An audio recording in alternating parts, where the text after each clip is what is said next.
नमस्कार दोस्तों। आज हम वाल्मीकि द्वारा लिखी बाल राम कथा का छठा अध्याय दंडक वन में 10 वर्ष पढ़ेंगे। भरत अयोध्या लौट चुके थे। चित्रकूट अयोध्या से केवल 4 दिन की दूरी पर था।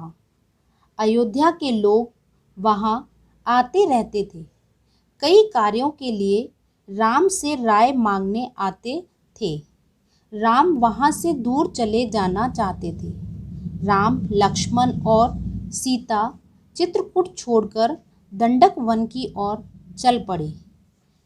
इसमें अनेक तपस्वियों के आश्रम थे। उस वन में राक्षस भी बहुत थे। यहाँ के तपस्वियों को राक्षस तंग करते रहते थे। तपस्वियों ने राम से मायावी राक्षसों से रक्षा करने के लिए कहा। वे 10 वर्ष तक दंडक वन में रहे। वे शरभंग मुनि के आश्रम पहुँचे। आश्रम वासियों ने राम को हड्डियों का ढेर दिखाया। ये ऋषियों के कंकाल थे जिन्हें राक्षसों ने मार डाला था। श्रुतिक्षण मुनि ने भी राम को राक्षसों के अत्याचार की कहानी सुनाई। मुनि ने राम को गोदावरी तट पर पंचवटी जाने को कहा। पंचवटी जाते हुए राम की भेंट जटायु से हुई। जटायु ने उन्हें विश्वास दिलाया और मदद करने का वचन दिया। पंचवटी में लक्ष्मण ने सुंदर कुटिया बनाई। राम लक्ष्मण ऋषियों के आश्रमों पर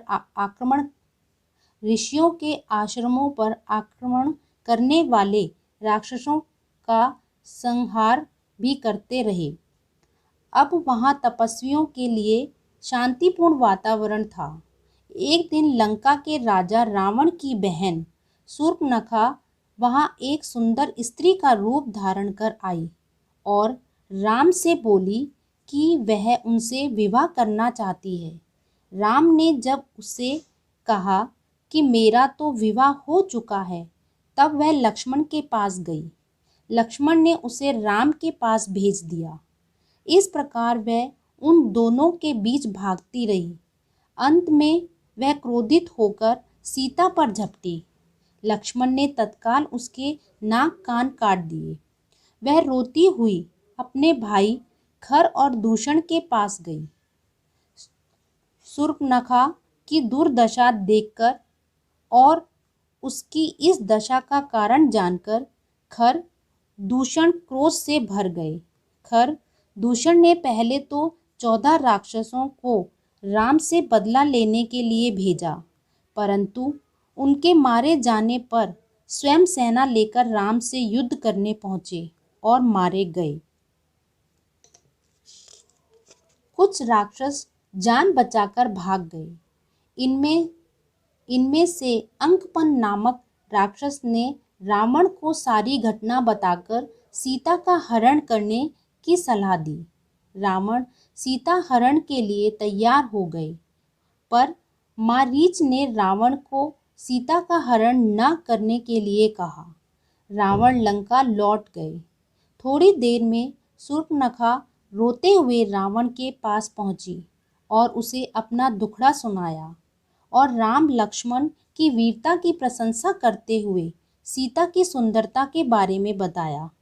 उसने कहा कि वह तो सीता को आपके लिए लाना चाहती थी, पर लक्ष्मण ने उसके नाक कान काट दिए।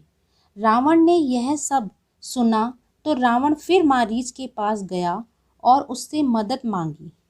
मारीच को रावण का आदेश मानना पड़ा। रथ पर बैठकर रावण और मारीच पंचवटी पहुंचे।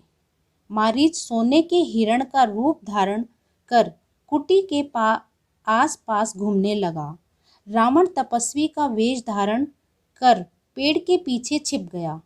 सीता हिरण पर मुग्ध हो गई। उन्होंने राम से उसे पकड़ने को कहा। सीता की इच्छा पूरी करने के लिए कुटी से निकलते समय राम ने लक्ष्मण को बुलाया, उसे सीता की रक्षा करने का आदेश दिया। यह तो था बाल राम कथा के छठे अध्याय का सारांश रूप। अब हम इसके प्रश्न उत्तर करते हैं। प्रश्न पहला, राम चित्रकूट वन छोड़कर कौन से वन गए? उत्तर, राम चित्रकूट वन छोड़कर दंडक वन गए। प्रश्न दूसरा, राम लक्ष्मण और सीता दंडक वन में कितने वर्ष तक रहे थे?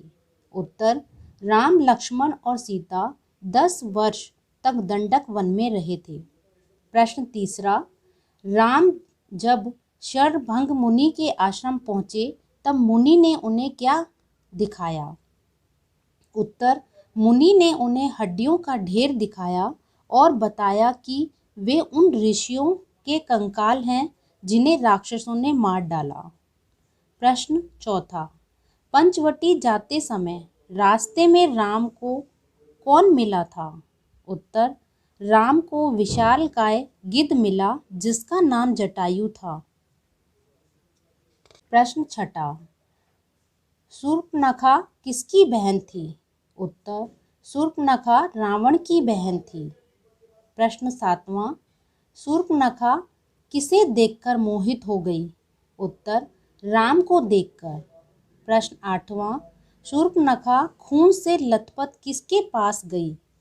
उत्तर, अपने सौतेले भाई खर और दूषण के पास। प्रश्न नवा, खर और दूषण कौन थे और वह कहाँ रहते थे? उत्तर, खर और दूषण राक्षस थे, वह दंडक वन में रहते थे। प्रश्न 10वां, मारीच किसका पुत्र था? उत्तर, मारीच ताड़का का पुत्र था।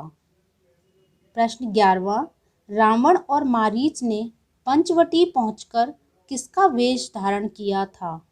उत्तर, रावण ने तपस्वी का और मारीच ने सोने के हिरण का वेश धारण किया था। प्रश्न 12वां, कुटी से निकलते समय राम ने लक्ष्मण से क्या कहा? उत्तर, कुटी से निकलते समय राम ने लक्ष्मण को बुलाया, उसे सीता की रक्षा करने का आदेश दिया। आपको ये वीडियो कैसी लगी मुझे कमेंट बॉक्स में ज़रूर लिखें और इसके बाकी अध्याय पढ़ने के लिए इस चैनल को ज़रूर देखें व सब्सक्राइब करें।